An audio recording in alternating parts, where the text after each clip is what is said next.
Buenas tardes, mi nombre es Salua Barrios, soy profesional de seguridad y salud en seguridad y salud en el trabajo y vamos a hablar el día de hoy sobre prevención de riesgos eléctricos junto con el proveedor de ARL Bolívar, Prinzo IPS. Y esta actividad está orientada hacia la empresa ZigZag. Bueno, definitivamente en peligro eléctrico estamos a factores o peligros o condiciones eléctricas, estamos expuestos en todos los lugares, en nuestra casa, en nuestro trabajo, en las diferentes circunstancias o situaciones en donde desarrollamos actividades, ya sea directamente o indirectamente, ¿sí? Es importante definir la caracterización de peligro eléctrico. ¿Qué es el peligro primero? ¿Qué es el peligro? El peligro es toda aquella situación o condición o acto a la cual estamos expuestos o ese acto que me puede llegar a generar también un accidente. Y el riesgo, que siempre es importante definirlo para que no se nos olvide, es la probabilidad de que este peligro se nos materialice. En este caso vamos a hablar de peligros o factores que aumentan la probabilidad y para el peligro eléctrico. Asimismo, vamos a mencionar las famosas reglas de oro preventivas dentro de lo que es el riesgo eléctrico, los efectos fisiológicos que puede llegar a generar el contacto con la electricidad y algunas medidas de prevención que podemos llegar a tomar y podemos podemos establecer para prevenir los factores o los factores eléctricos, el peligro eléctrico como tal. Bueno, dentro del marco de las definiciones, porque es importante saber y conocer primero algunos términos para empezar a analizar las condiciones de peligro eléctrico. Dentro de eso me gustaría mencionar qué es un conductor. El conductor es todo aquel elemento que permite el paso de la corriente eléctrica, ¿cierto? ¿A través de qué? A través de su estructura, ¿sí? Los seres humanos somos conductores de electricidad por muchos factores que ahorita vamos a mencionar.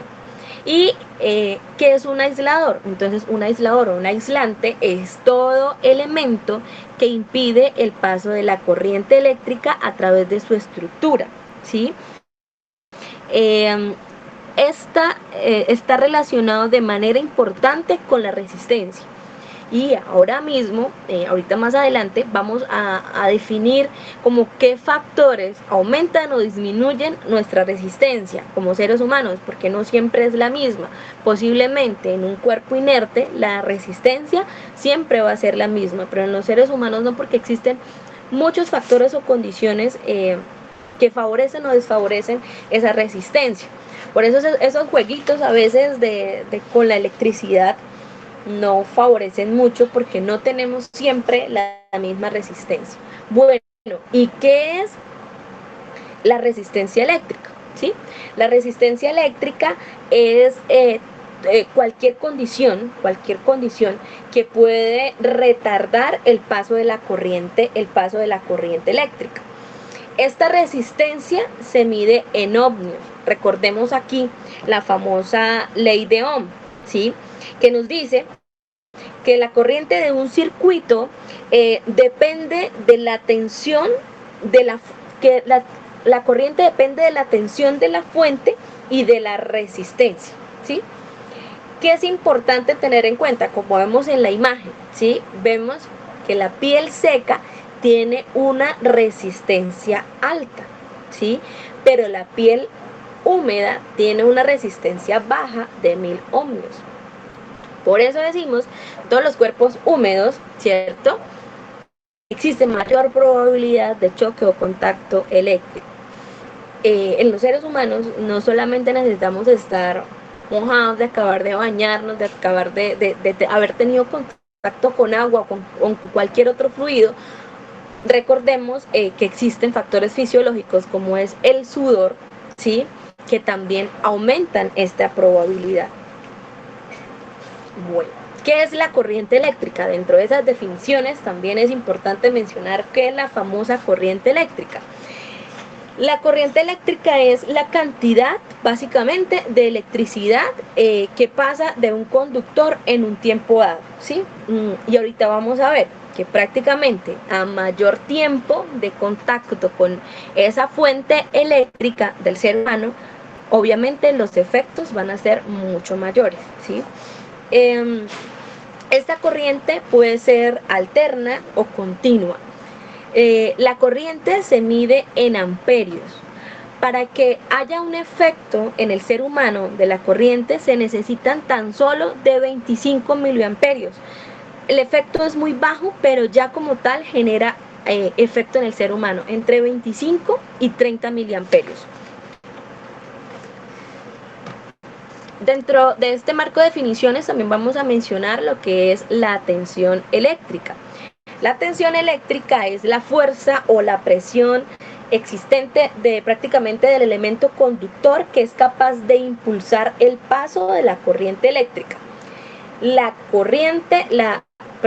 tensión eléctrica la vamos a medir en voltios, ¿sí?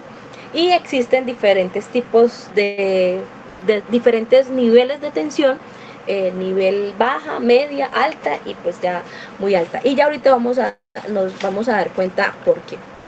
Bueno, me gustaría compartirles este video en donde vamos a ver algunas condiciones que tienen que ver con el factor o el peligro eléctrico como tal y también de los factores de electricidad.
Piensa voltempéricas.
Bueno, ahora vamos a tener en cuenta eh, los accidentes provocados por la electricidad, ¿cierto?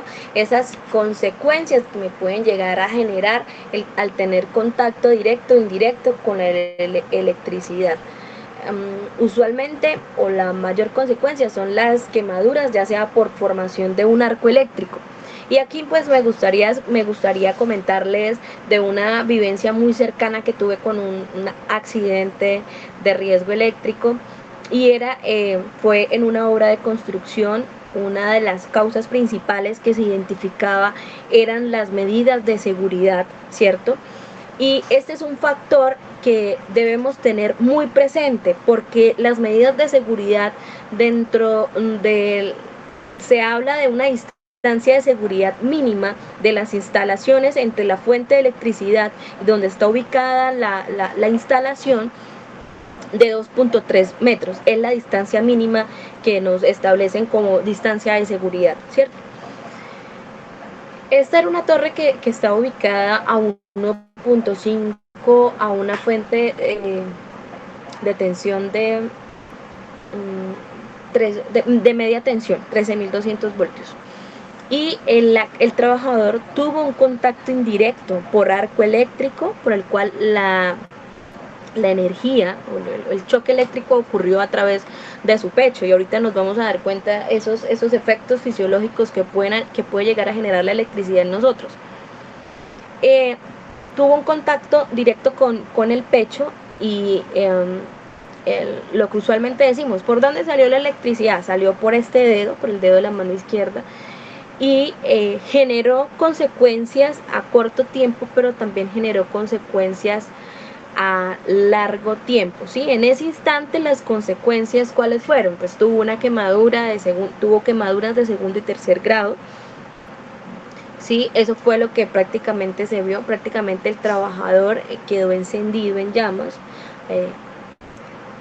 recurrimos a ciertas medidas para obviamente apagar, que y nunca se vaya a hacer con un extintor, porque obviamente el químico va a generar mayor efecto en la persona, pero las consecuencias a largo tiempo tuvo consecuencias en su sistema urinario, ¿sí? Entonces por eso es importante prevenir antes de que estas situaciones ocurran, ¿cierto? Bueno, ¿qué factores intervienen o qué factores intervienen dentro de esa electricidad? Entonces, el amperaje, ¿cierto? Que es la intensidad como tal de la corriente, la tensión eléctrica, ya sea el voltaje, la frecuencia de la corriente, la resistencia corporal, la duración de la corriente como tal. Ahorita les decía que entre mayor tiempo, más grande o más grave puede llegar a ser la consecuencia, y el trayecto de la corriente, que también es otro factor importante, como se veía en el video o como vemos en la imagen, el trayecto de la corriente que puede llegar a generar consecuencias en nuestro, ¿sí? Entonces, aquí quiero que mencionemos los efectos fisiológicos, porque es importante. Muchas veces estamos acostumbrados, o desde niños, a veces es normal que los niños les cause curiosidad la electricidad, porque pues lo desconocido, y a los tomacorrientes van, introducen los dedos y en muchas ocasiones han generado consecuencias fatales, ¿cierto? Bueno, pero es importante mencionar los efectos fisiológicos que puede llegar a generar un choque o contacto eléctrico. ¿Pero qué es un efecto fisiológico? Pues es lo que hace prácticamente la electricidad en nuestro cuerpo, es lo que va a ir a hacer la electricidad, el daño, el recorrido que va a ir a hacer en nuestro cuerpo. Y me gustaría clasificarlo pues brevemente como en cuatro zonas, ¿sí? Bueno, mencionamos entonces, la primera zona es la zona de seguridad, que es cuando existe una intensidad de corriente pequeña circulando prácticamente por el cuerpo humano. Entonces ahí es como usualmente ese cosquilleo que genera, sí, la electricidad, ese hormigueo, sí, y uno dice, ay, no me pasó nada, pero ahí de todos modos hubo un recorrido de la electricidad por nuestro cuerpo, ¿cierto? No afecta ni genera un daño mayor, pero sin embargo hubo contacto y hubo un recorrido de la electricidad por nuestro cuerpo. Otra zona o otra parte la podemos llamar la zona de tetanización, ¿cierto? Esto ocurre cuando ejerce una contracción prácticamente involuntaria de nuestros músculos, ¿sí? También podemos mencionar como otra parte la fibrilación ventricular. Bueno, y aquí es importante, sabemos que ¿qué ocurre? El corazón es quien envía, ¿cierto?, la sangre a través del bombeo, a través de todo el cuerpo, y esto permite que llegue también oxígeno en nuestro cerebro. Entonces, ¿qué pasa cuando ocurre la fibrilación ventricular? Es la intensidad mayor que ejerce sobre la caja torácica de la persona, ¿cierto? Y esta caja se contrae y puede llegar a generar un paro respiratorio, ¿cierto? Entonces, al ejercer ese movimiento involuntario en el cuerpo, esta caja torácica prácticamente se contrae, lo que genera que la circulación o el paso de sangre se detenga y no llegue oxígeno al cerebro, ¿cierto? ¿Qué puede generar esto? Esto puede llegar a generar un coma y situaciones más graves.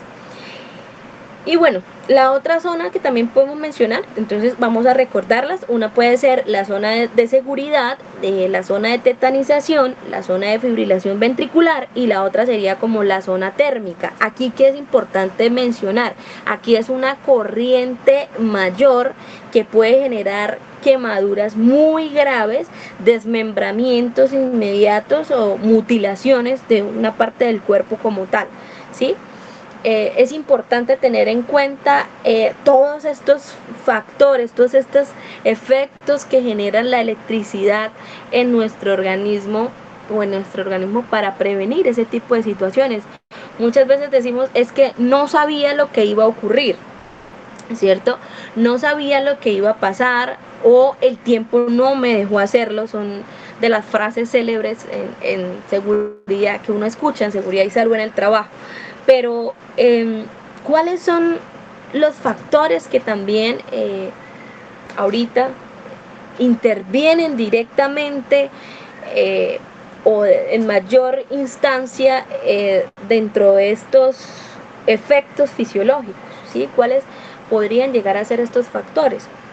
Entonces, me gustaría mencionar, dentro de los que tenemos acá, el tiempo. ¿Sí? El tiempo, que es la duración que tenemos, o el tiempo en el cual el cuerpo está en contacto con esa fuente de energía directa y que está generando un contacto o un choque eléctrico. Bueno, entonces, este tiempo de contacto es cuánto tiempo hace contacto la electricidad con nuestro cuerpo. Y como les dije anteriormente, mayor tiempo de contacto, mayor es la consecuencia en nuestro organismo, ¿sí? Mayor es la consecuencia en nuestro organismo.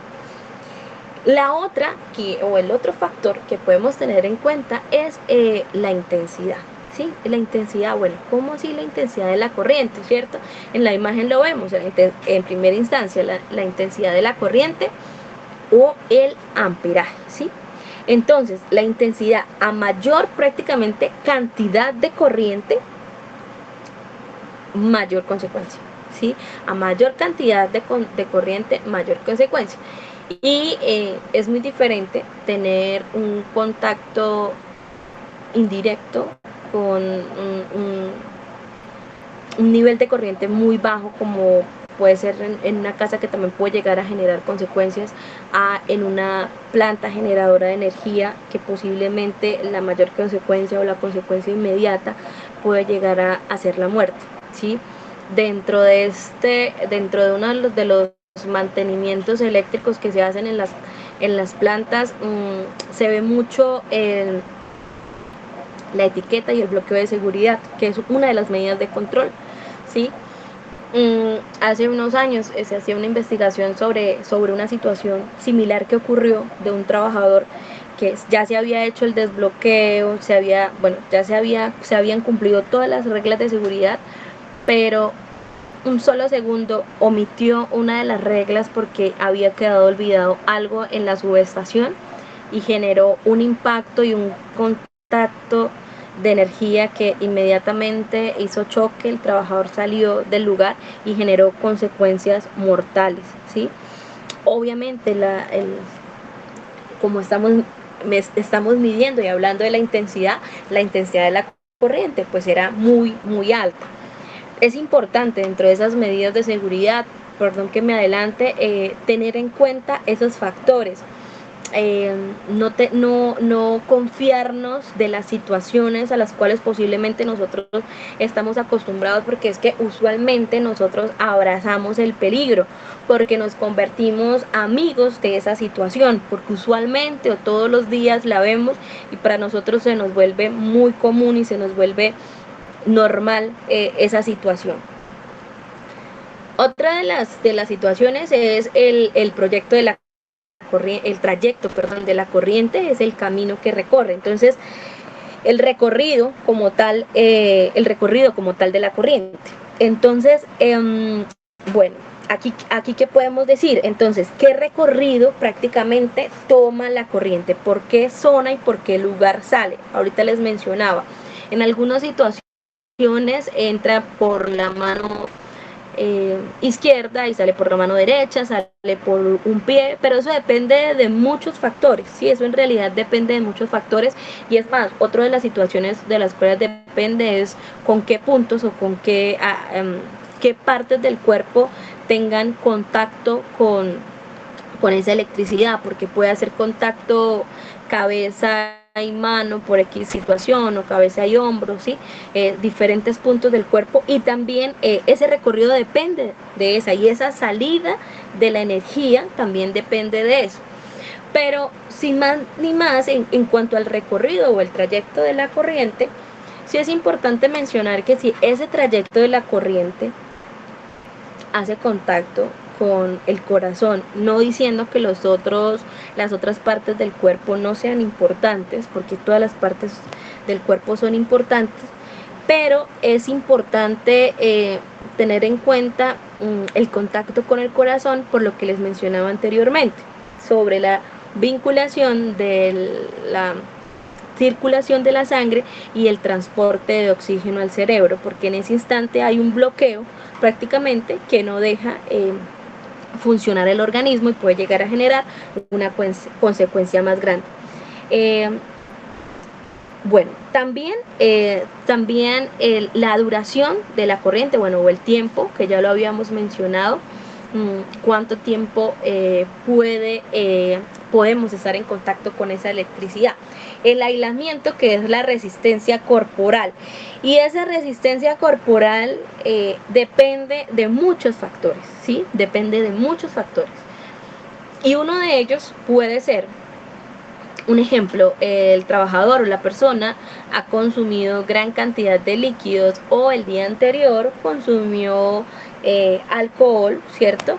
En ese instante existe mayor probabilidad porque hay mayor número de líquidos, existe mayor probabilidad de contacto eléctrico y de mayor consecuencia en el organismo, ¿sí? De mayor consecuencia en el organismo. Otro factor que también es importante tener en cuenta es hasta el estado de ánimo de la persona, ¿sí? ¿Por qué? Una persona que está quieta, no tiene mayor movimiento, a una persona que está agitada, que está una persona que está agitada, que prácticamente su estado está más activo, en mayor movimiento, entonces esos vasos sanguíneos están irrigando muchísima más sangre y están en más movimiento precisamente para activarse. Entonces en ese caso existe mayor probabilidad de contacto o choque eléctrico. Entonces son muchos factores de los cuales depende la resistencia corporal, ¿sí? Un ejemplo, lo que ahorita les mencionaba al inicio, y es el sudor, ¿sí? El sudor también es otro factor. Veíamos dentro de lo que mencionábamos de la ley de Ohm, que pues básicamente el cuerpo húmedo existe mayor probabilidad, ¿cierto? Tiene menor resistencia corporal en ese instante. Entonces son muchos factores los cuales intervienen en este tipo de situaciones. ¿Qué efectos puede llegar a generar?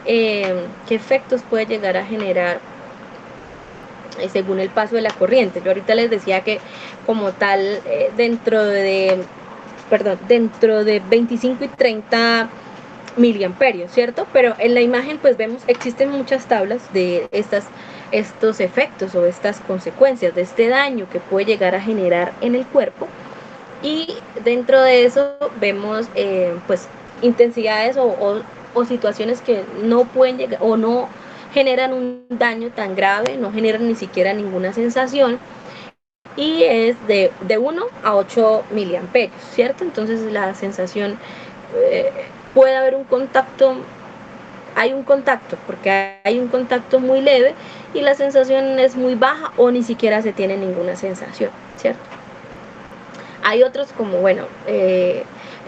shock dolorosos, pérdida o contracción muscular involuntaria, y ya pues algunas más grandes, como ahorita veíamos la fibrilación muscular, perdón, la fibrilación ventricular, que son esas fuertes contracciones que pueden llegar a generar un paro cardíaco, ¿cierto? Ya veíamos como la consecuencia debido a ese paso o a ese paso como tal por el organismo. Bueno, ¿cómo podemos prevenir un accidente eléctrico? ¿Será que se puede prevenir un accidente eléctrico? Bueno, existen muchas situaciones, todos los accidentes se pueden prevenir, ¿sí? Todos los accidentes se pueden prevenir. Lo importante es no hacernos amigos del peligro.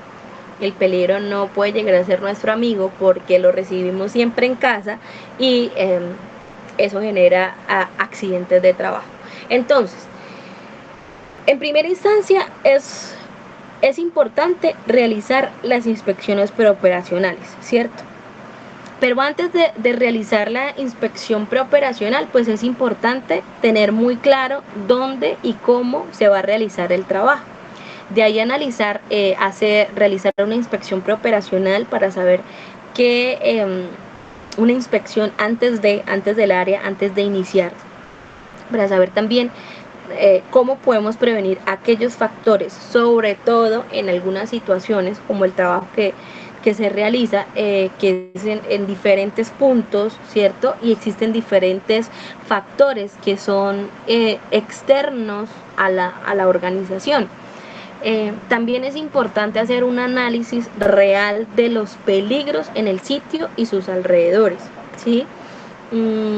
Existen muchos factores, no sé, bueno, si ustedes tuvieron la posibilidad de ver un video que ocurría sobre un choque eléctrico con un andamio que iban trasladando y no se hizo un análisis como tal de ese riesgo, se trasladó el andamio que hizo contacto con una fuente principal de energía y varios trabajadores quedaron pues murieron ahí en el lugar porque prácticamente se quemaron. Entonces son muchos los factores de la electricidad, no podemos volvernos tan amigos, ¿sí?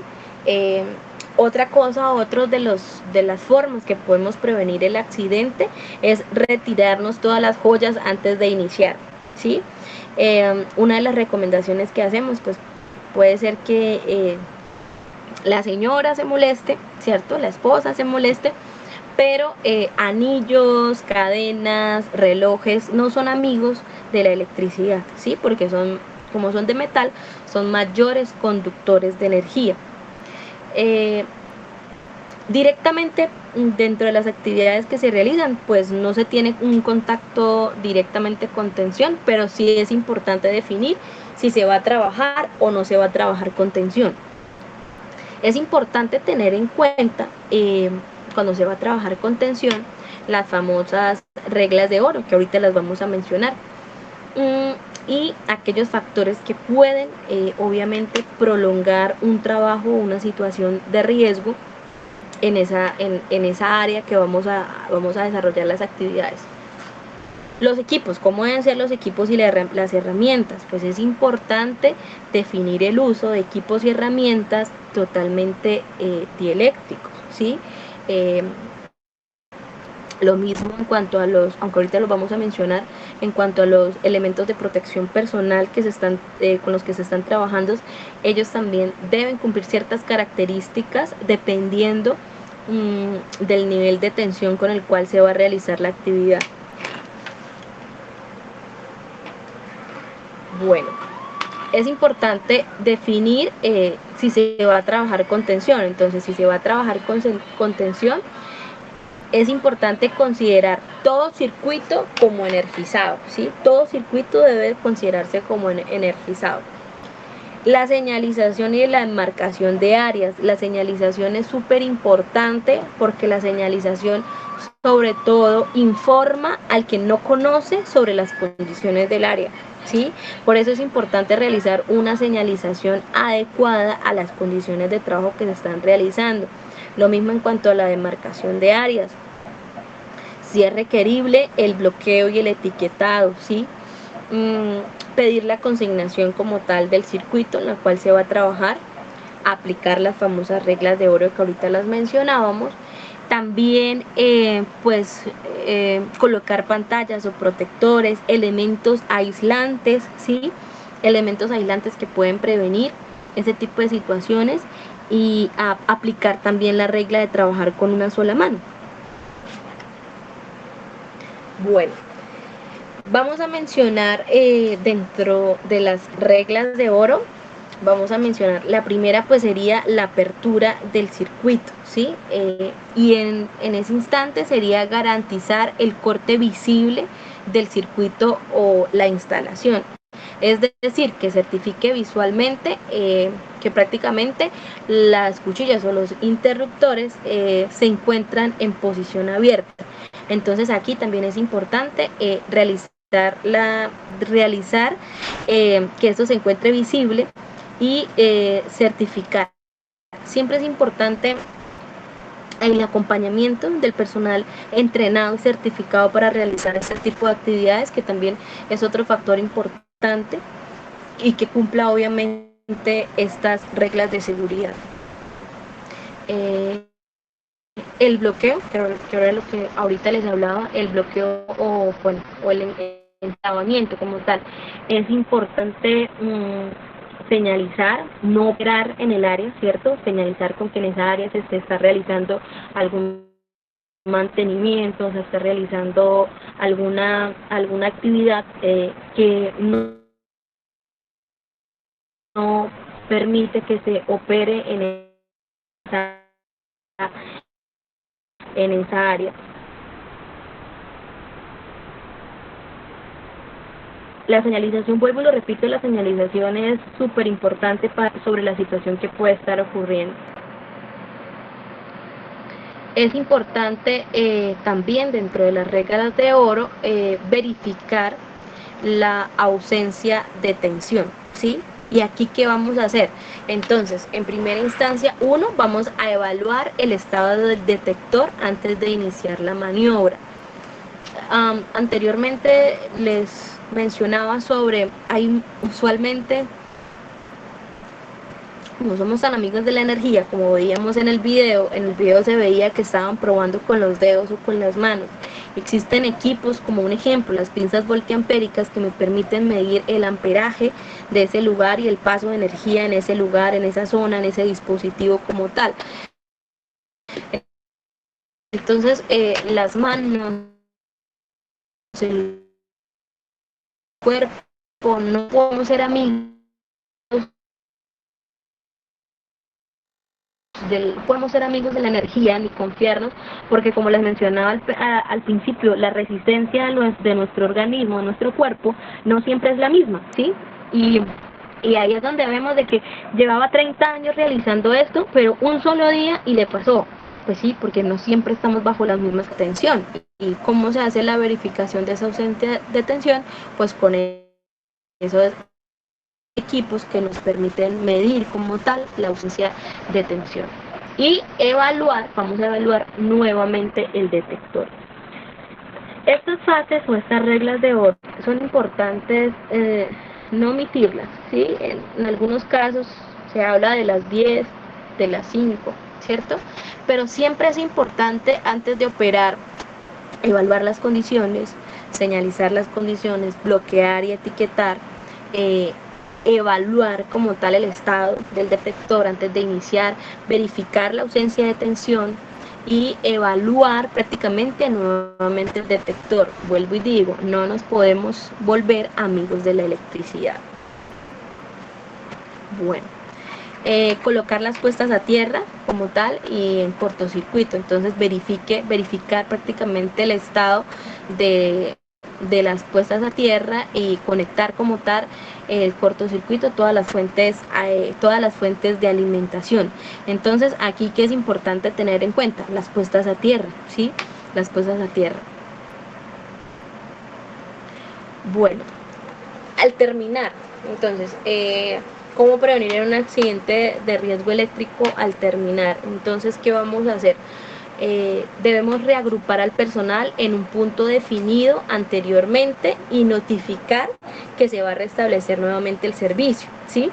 Es importante Aquí tener en cuenta que todos los trabajadores ya terminaron y salieron y están en un lugar fijo. Posiblemente dentro de las actividades que nosotros, o que dentro de las actividades que se desarrollan, que la empresa desarrolla, algunos, algunas, algunos pasos no nos aplica, no de la regla de oro, porque la regla de oro siempre nos aplica que siempre que se trabaje con tensión, siempre nos aplican las reglas de oro, ¿cierto? Pero de pronto algunas de las medidas de control pues no nos apliquen directamente. Pero ¿qué es importante? No confiarnos de la electricidad. Cada vez que vayamos a iniciar el trabajo, informar todo el grupo de trabajo, vayan 3, 4 en esa cuadrilla, todo el grupo de trabajo debe estar informado de las actividades que se están realizando. Todo el grupo de trabajo debe conocer sobre señalización y demarcación de áreas, ¿sí? Sobre todo en el caso de nosotros, que nos involucra muchas veces personal externo. Siempre es importante la señalización y de la demarcación. También, después de reagrupar el personal y como tener en cuenta quienes ya no están trabajando, que ya todos terminaron, se va a retirar el material o los dispositivos como tal, los elementos de señalización y demarcación, y se procede como tal a señalizar el área, ¿sí? Bueno, aquí dentro de los elementos de protección personal, ¿sí? La resolución 2400 nos expone sobre los elementos de protección personal. Usualmente conocemos el casco, las botas, los guantes. Estos elementos de protección personal deben cumplir con una característica y deben ser completamente dieléctricos. Ya la caracterización y resistencia de estos elementos de protección personal dependen de la actividad que se va a realizar. Un ejemplo, los guantes de baqueta. Los guantes de baqueta no son guantes dieléctricos, ¿cierto? Pero los guantes de baqueta nos sirven para diferentes actividades o para pequeñas actividades de, como se nombran, tipo ingeniero, de operación, de agarre, de ajuste, ¿sí? Pero si ya se va a operar con electricidad directamente, debemos tener en cuenta el elemento de protección personal. Los guantes dieléctricos, que aquí me quiero enfatizar un poco, los guantes dieléctricos usualmente constan de tres guantes, ¿cierto?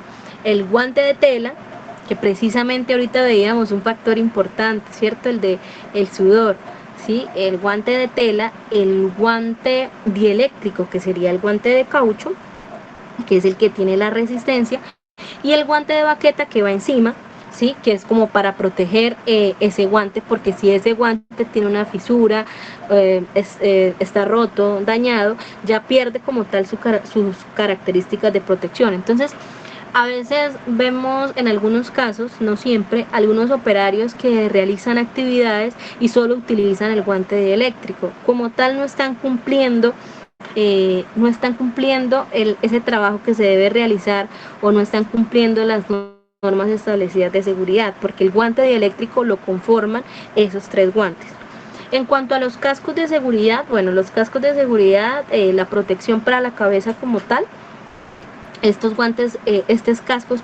cascos pues deben tener una característica dieléctrica. Ahorita la mayor parte de los cascos son plásticos y todas las partes y sus componentes son plásticos. Pero aquí es importante recordar que si se está trabajando en alturas, ese casco siempre debe llevar barbuquejo, ¿sí? Siempre debe llevar el barbuquejo. Ahora bien, existen otros elementos, como otro elemento de protección personal, que es la protección para los pies. Me preguntan usualmente cuáles son las botas más buenas para riesgo eléctrico. Bueno, las botas son las que la empresa, dependiendo de la exposición, ¿cierto?, ha determinado y ha estudiado para ese personal y para esas actividades que están realizando. Importante que la bota no sea puntera de metal, si es necesaria la puntera, que sea un zapato antideslizante. La bota pues puede ser en puntera de fibra de vidrio. Ahorita existen muchas clases de botas, como la fibra de silicona, bueno, puntera de silicona, fibra de vidrio. existen muchas clases que pueden llegar a prevenir. Y existen otros factores que también ayudan a disminuir este factor o estas condiciones de peligro eléctrico, como son la ropa de trabajo, ¿cierto? La ropa de trabajo, las herramientas, volvemos a recordar, las herramientas que no incluyen dentro de los elementos de protección personal, pero las herramientas de trabajo deben ser completamente dieléctricas, ¿sí? Completamente dieléctricas, o deben estar aisladas para poder realizar este tipo de trabajos. Siempre es importante definir la actividad, ya para ir terminando y retroalimentando. Entonces es importante definir la actividad que se va a realizar, establecer o evaluar los peligros a los cuales van a estar expuestos, señalizar y enmarcar las áreas. ¿Sí? Volvemos a recordar como tal las reglas de oro, que son súper importantes. Entonces garantizar como tal el corte visible, volvemos a recordarlos, el corte visible en el circuito de instalación, que se certifique visualmente que esa área como tal, que haya señalización de esa área, esa certificación de esa área. También es importante que se haga a través del personal entrenado y capacitado para realizar este tipo de trabajo, ¿cierto? El enclavamiento, que es súper importante también, señalizar cuándo no se debe operar, y el bloqueo y etiquetado, que también es súper importante. A veces el bloqueo y el etiquetado, esa etiqueta, recordemos que en operaciones esa etiqueta se convierte en nuestra vida. Si estamos ahí bloqueados, prácticamente aún estamos realizando un trabajo. Entonces también ese bloqueo como adecuado, como ese bloqueo seguro, como operar adecuadamente cuando nosotros colocamos, cuando se coloca ese bloqueo como tal. Bueno, también verificar nuevamente la ausencia de tensión, evaluar el estado de detector antes de iniciar la maniobra, verificar como tal la ausencia de tensión, y obviamente evaluar nuevamente el detector. Siempre recordar que existen dispositivos adecuados. Todas las herramientas tienen su propia funcionalidad y no nos podemos olvidar de ello. Todas las herramientas tienen su propia funcionalidad. Nuestras manos no miden tensión, nuestro cuerpo no mide la tensión. Hace un tiempo, cuando hice una capacitación sobre electricidad, usualmente decían los eléctricos, sobre todo, que le hacían la famosa prueba de electricidad, y en algunos casos ese baño, ese reinicio a esa actividad, pues generaba consecuencias bastante altas y bastante graves. Entonces es importante también revisar todas aquellas condiciones que nos pueden llegar a generar factores o peligros eléctricos. Y por último, recordando la cuarta regla de oro, es colocar las puestas a tierra. Las puestas a tierra también son súper importantes. En un instante, hace unos años también ocurría que por una falla de puestas a tierra de unos containers, hubo un choque eléctrico simplemente subiendo tomando el pasamanos al iniciar el pasamanos que había de acceso para ese container. Entonces esa puesta a tierra también es súper importante. Sí, cierto, es un factor que al tener el contacto con el cuerpo puede llegar a generar efectos o daños en mi organismo, en el organismo de la persona, ¿cierto? Del trabajador que está operando. Pero que existen factores que pueden ayudar a prevenir, como cuáles, como las reglas de oro, el cumplimiento de las normas de seguridad, el uso de elementos de protección personal, que se realicen estos trabajos personal entrenado y calificado para realizar estas actividades, y que siempre debemos estar entrenados como tal para realizar las actividades. Señores, les agradezco mucho por esta actividad. Ojalá sirva sirva, y recuerden que nosotros somos los mayores prevencionistas. Cada trabajador debe ser el mayor prevencionista. ¿Por qué? Porque los accidentes nos ocurren a nosotros, las consecuencias nos ocurren a nosotros. Por eso nosotros mismos debemos prevenir y ser partícipes dentro del sistema de gestión y de prevención de riesgos de las organizaciones. Muchas gracias.